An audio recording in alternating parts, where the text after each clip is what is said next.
Okay. Hi, my name is Christopher. We were part of the Montague's wonderful 2010 service learning class, which was a real change from all the other academic classes I've taken at SLCC. Anyways, our project was we called it local greens. You called it local food, but it's all the same. And this is Nicole.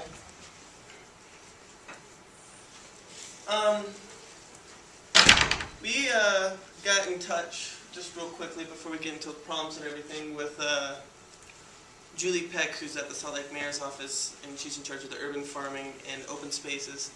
And the problem that she had is that there's no readily available information on community gardens or farmers markets in the Salt Lake Valley area, and probably all of Utah, but we're in Salt Lake Valley. So the problems we were finding is that people were losing their touch with nutritious foods, and commercialization of the food industry has brought low engagement to the community and its families.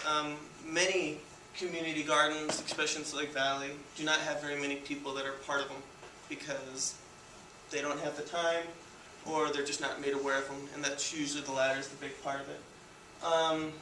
Okay. A big thing with that is when, it's a lot less personable of an experience when you go and shop at Costco versus, going and shopping at a farmer's market where you meet the person who grew that food and who, is that right, grew that food?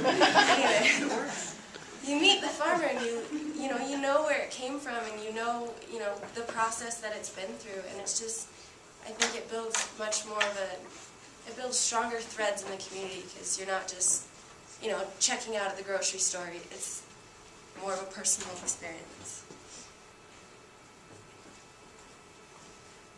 Okay, and through our research, we found a similar project that's in Vermont, and it's called the Interville, and it's actually a very widespread project that they do 3 different kinds of local agriculture. They do community gardens where you pay a small fee and you go farm your own plot, basically. And then they also had a different type of community garden. It's called community supported agriculture, where you pay like $400 a season, and you don't get to grow the food, you don't get to pick the food, but you can go pick it up. And I mean, they'll have special days where you can, your kids can go and pick pumpkins or pick apples or whatever it may be. And then they also have farmers markets. And this is a quote from their mission statement that we thought described our project perfectly. It says, as people disconnect from active lifestyles, nutritious food, and the natural world, they become less healthy. Community fabric becomes frayed, food producers struggle financially while people nearby consume highly processed food products with minimal nutritional value manufactured in distant facilities. So it's not just about the nutrition aspect of it, it's about building the community and getting people involved. Our proposal. Okay, we were going to join forces with the Salt Lake County Open Space and Urban Farming, and in order to re-engage the community and bring happier, healthy, and more active lifestyles.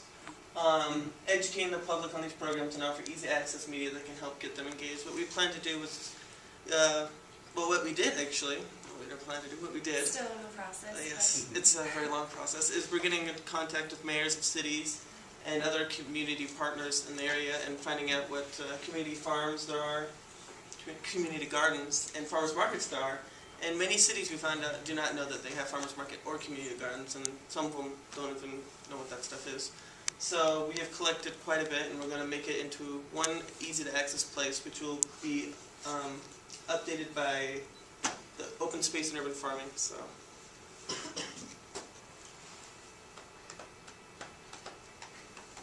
Okay, our community partner was Julie Peck, and unfortunately she isn't here today. She had surgery, and so she's at home recovering from that.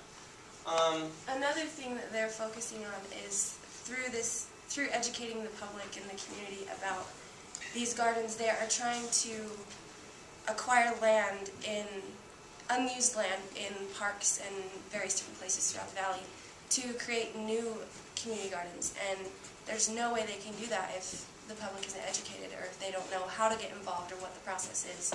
So that's also going to be something that's included in our website. there's many benefits. In fact, there's several articles, especially in the interval, that show that their community gardens there have lowered everything from gang violence to, it was wide, overall healthy living in the entire state, as well as bringing local sustainability much higher in that area. So it was quite actually amazing reading the articles about that. But many added benefits though are poor and low-income families will have access to healthier foods through implementation programs similar to the Farm to Family that's found in the interval. A little more on the Farm to Family. That's through their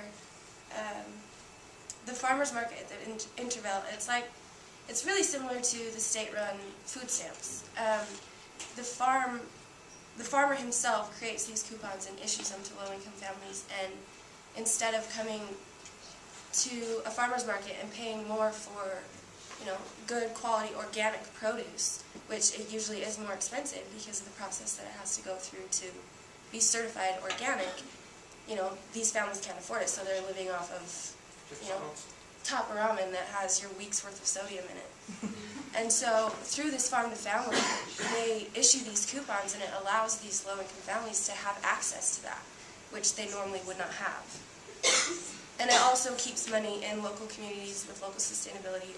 This is a quote from the Local First Utah website, and every dollar spent locally, 3 times as much of that dollar is recirculated into the community versus spending it at a big box store. And you'll find even more about that from our local sustainability group. We did a great, phenomenal job with that. And this is just just an example of what we did at the farmers markets, and just an example of what they were looking for. In fact, I found out there was a garden just down the street from me. I never knew existed, so that was actually kind of cool. This is just a little more on the process that we went through to find these farmers markets and community gardens, and that's an example of a couple of them. Which the Harriman one's interesting because I had no idea that there was a farmers market in Harriman, and I actually called the city of Harriman and talked to the city manager and asked him. He's like, "No, we don't have any." And it was through someone else. I was like, "Really? Actually, you do." So this is the same for the community gardens, and it's again another example of a couple of them that we found. And like I said before, a big thing that we want to do for this is giving the public more information about how to be involved and how they can acquire a plot in a community garden, and what the process is and who they have to contact. It always skips that last slide. Sorry.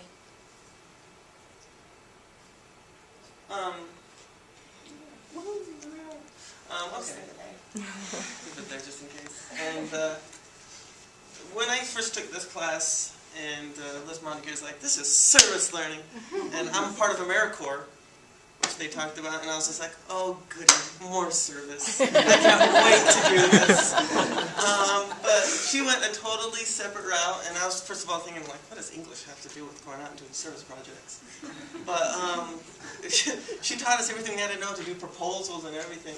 And out of all the classes I've ever had, through elementary to college, this will probably stay with me the longest, because it really comes to the core of who we are when we help other people, and to be able to make a real difference in the community. I mean, we're making a better place, and it's absolutely phenomenal, and I think it is the way future teaching is to service learning. So. For me,